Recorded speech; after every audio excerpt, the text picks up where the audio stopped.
नमस्कार। सबसे पहले विजयादशमी की हार्दिक शुभकामनाएं। जिज्ञासा संसार की ओर से, कर्मवीर श्रृंखला की ओर से आज हम लोग बात कर रहे हैं इंजीनियर ए कुमार साहब से। आप तकनीकी शिक्षा से आज हमारे बीच जुड़े हैं और आज हम लोग आपसे बात करेंगे कि तकनीकी क्षेत्र में आने के बावजूद आपने अध्यापन को आज भी अपना कर्म बनाया है। तो सबसे पहले हम परिचय जानना चाहेंगे आपसे कि आप अपने जीवन यात्रा को पहले हमारे दर्शकों को बताएं। जी नमस्कार और सबको विजयादशमी की ढेर सारी शुभकामनाएं। जितने भी दर्शक हैं उनको भी और यहाँ जो हमारे मित्र उपस्थित हैं उनको भी, सभी लोगों को शुभकामना। मैं अमरेश कुमार मेरा नाम हुआ। पेशे से मैं तकनीकी क्षेत्र में सिविल इंजीनियर हूँ और सरकारी सेवा में भी कार्यरत हूँ फ़िलहाल।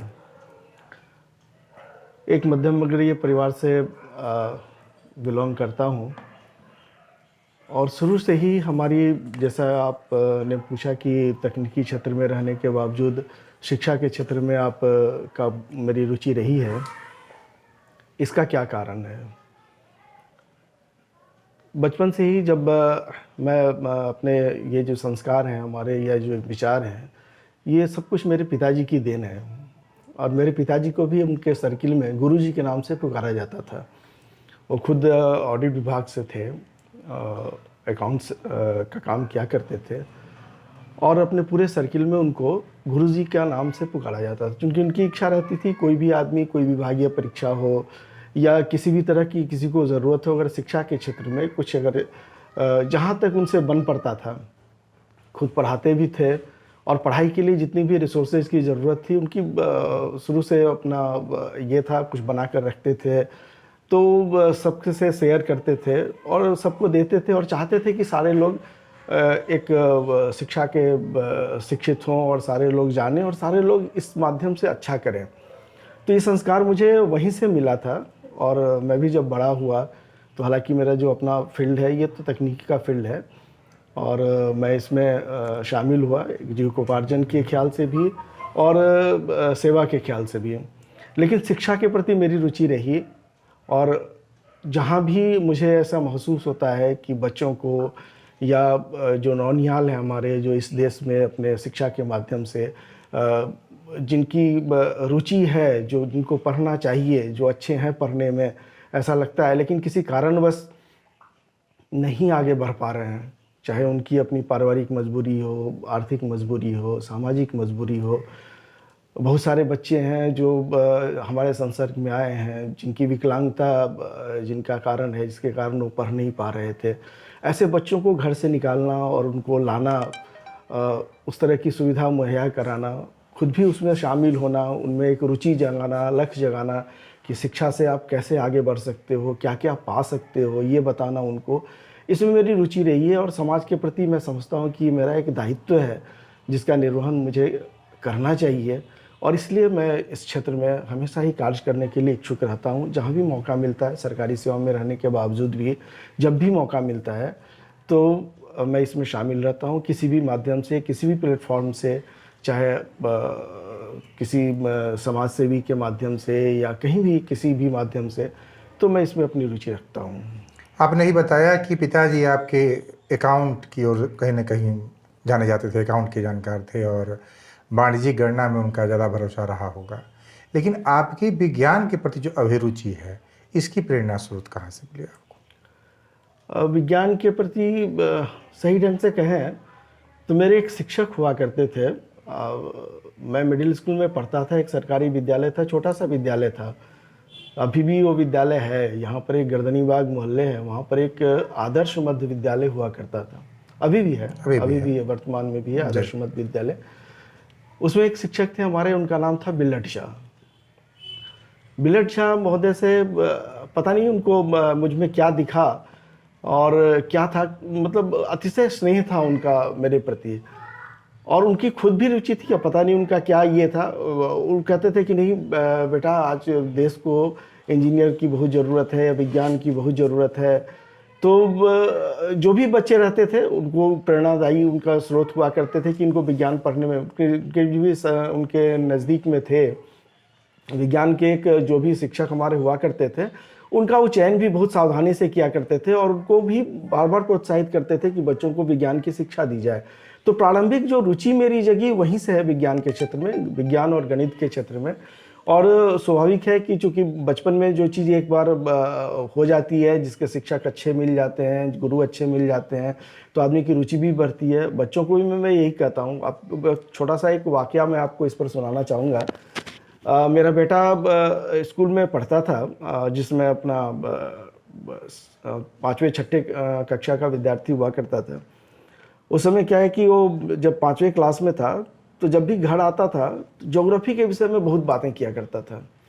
पापा आज ये देश कहाँ पर है, ये देश कहाँ से है। बच्चों से तो थोड़ा इंटरेक्टिव मैं शुरू से ही रहा हूँ, तो काफ़ी उसकी चर्चा किया करता था। बाद में जब वो 6ठे क्लास में चला गया तो 6ठे क्लास में जाने के बाद वो ज्योग्राफी की कभी चर्चा ही नहीं करता था। उसके बाद कभी कभी वो विज्ञान की या मैथ की चर्चा करता था, लेकिन स्कूल से आने के बाद कभी ज्योग्राफी की चर्चा नहीं करता था। एक दिन अनायास मैंने उसे पूछ दिया कि लगता है बेटा आपका ज्योग्राफी के जो टीचर हैं वो शायद आपके अच्छे नहीं है। अच्छे मतलब नहीं, पढ़ाने में सेंस में बच्चों को अच्छे से पढ़ा नहीं पा रहे हैं। बोला पापा आपको कैसे पता? और आश्चर्य से पूछा आपको कैसे पता कि मेरे, आप तो कभी मिले नहीं उस टीचर से जाकर के कभी। तो ये चीज़ है कि जो शिक्षक अगर आपके हैं, अगर अच्छे शिक्षक हैं, आपको समझा पा रहे हैं अच्छे ढंग से, तो स्वाभाविक है कि बच्चों की रुचि उस फील्ड में ज़्यादा होती है। बच्चा तो एकदम बिल्कुल खुला होता है, उसमें एकदम कोड़ा होता है। तो जिस चीज़ में जो उसका शिक्षक, जो उसका ज्ञानवर्धक है, जो उसको जो शिक्षा देने वाला है, अगर उसकी रुचि जिस चीज़ में है, निश्चित तौर पर बच्चों को भी उसी में रुचि जागृत हो जाती है। मेरे साथ भी यही था। चूँकि मेरे विज्ञान के शिक्षक, हमारे उस जो प्राचार्य थे, उनके कृपा से जो हमारे विज्ञान के शिक्षक हुआ करते थे, मैथ के शिक्षक हुआ करते थे उस स्कूल में, वो काफ़ी अच्छे ढंग से बच्चों को पढ़ाते थे। तो नेचुरली वहाँ से उसकी शिक्षा जगी। तो मेरा भी अलग वहीं से जगा और मैंने सोचा कि मुझे इस क्षेत्र में, गणित और विज्ञान के क्षेत्र में आगे आना चाहिए।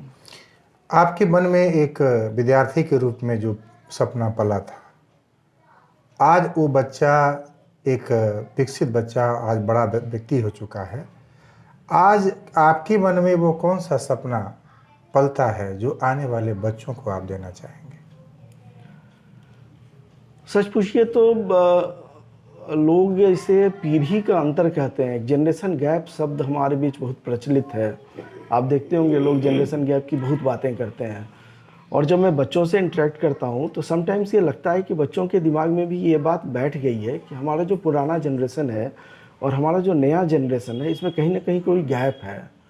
गैप इन द सेंस कि उसको लगता है कि पुराना जनरेशन उतना फास्ट, उतना एक्टिव, उतना ये नहीं है जो हमारे जनरेशन में है।